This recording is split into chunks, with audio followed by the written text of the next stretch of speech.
There's a quiet moment some people experience when a conversation shifts toward the future. It happens suddenly, almost invisibly. Someone mentions marriage or long-term plans, and something inside them tightens just a little. They might smile, nod, even joke about it. But internally, something pulls back. Not loudly, not dramatically, just enough to feel it. And if you've ever felt that subtle hesitation, you probably didn't fully understand why. Because on the surface, everything seems fine. You can love someone deeply. You can imagine a life with them. And yet the idea of marriage feels different, heavier, more permanent. Almost like crossing a line you can't uncross. Most people see this and assume it's fear of commitment, or immaturity, or even selfishness. But that explanation always feels a little too simple. Because the people who feel this hesitation are often the ones who care the most. They think deeply. They reflect. They don't take relationships lightly. So why would something meaningful feel so unsettling? There's a pattern here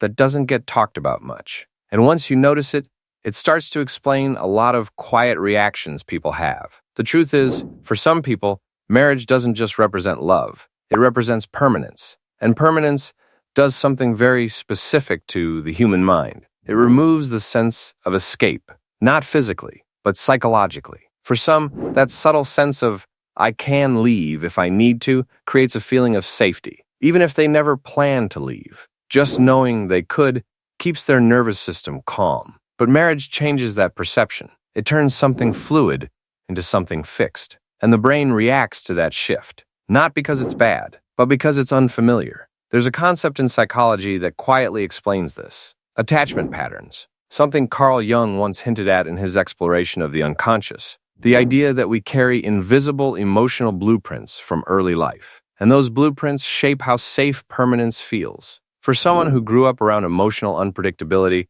permanence doesn't always feel comforting. It can feel risky, because permanence means staying. And staying, in the past, may not have always felt safe. So the brain learns something very subtle. Keep connection, but maintain space. Get close, but not too locked in. Love, but leave a door open. Not because you want to leave, but because closing the door feels like losing control. And control, for the nervous system, equals safety. Some people even notice small behaviors around this. They avoid deep conversations about the future. They change the subject when things feel too serious. They say, let's just go with the flow, even when things are going well. Not because they don't care, but because defining things too clearly feels like pressure building. That's one of those quiet patterns people don't always talk about. And it shows up in very specific ways, like feeling completely happy in a relationship until the topic of marriage comes up, or noticing a strange urge to pull away right when things start getting more stable, or even overthinking small doubts that suddenly feel bigger than they are. These aren't random reactions. They're learned responses. And the brain is very good at protecting itself, even when there's nothing to protect against. If you've ever noticed yourself doing this, you're definitely not alone. And if you enjoy exploring these quiet patterns of human psychology, subscribing to the channel helps more people discover these insights. Because once you see these patterns, they start to make a lot more sense. There's another layer to this that's even more interesting. For some people, marriage doesn't just represent commitment.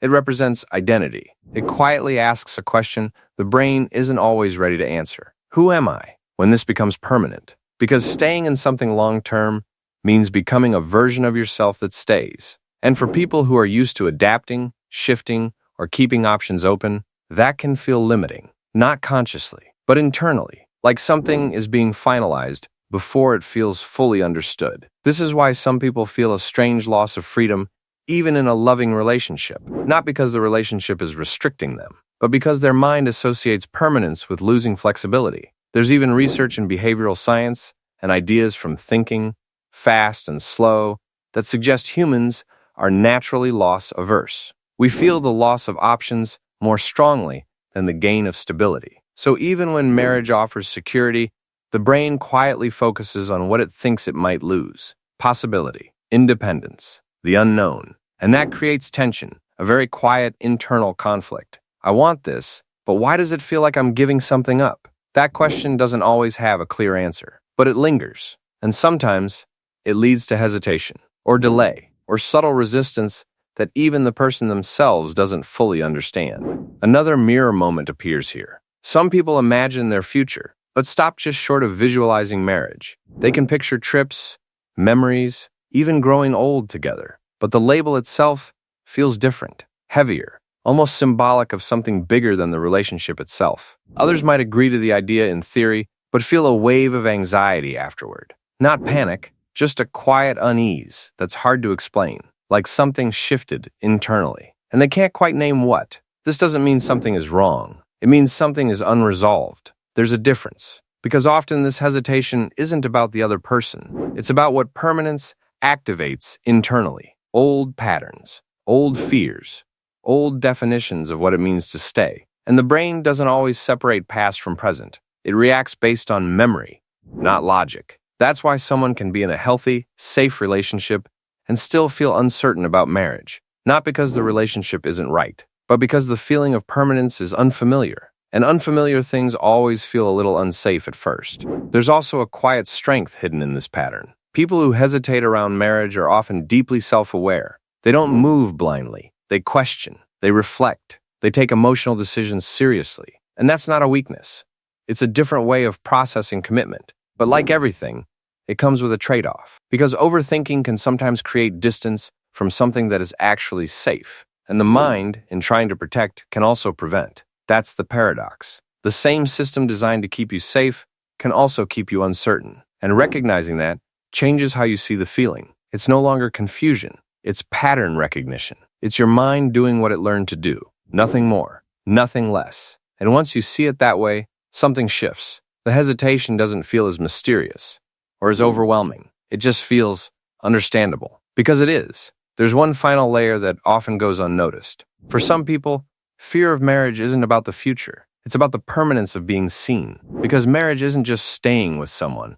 It's being known, long-term, fully, without the option to reset or redefine yourself easily. And that level of visibility can feel intense, especially for those who learned at some point that being fully seen wasn't always safe. So the mind creates distance, not from love, but from permanence. And when you understand that, the whole picture changes. This isn't about fear in the way people usually think. It's about protection. It's about adaptation. It's about a mind that learned to keep a little space, just in case. And that doesn't make anyone broken. It makes them human. Because every mind finds its own way to feel safe, even if that way isn't always obvious. Even if it looks confusing from the outside, it always makes sense when you look closely enough. And sometimes, just seeing the pattern is enough to soften it, not force it away. Just understand it, because understanding creates space. And in that space, things start to feel a little less heavy, a little less permanent, and a little more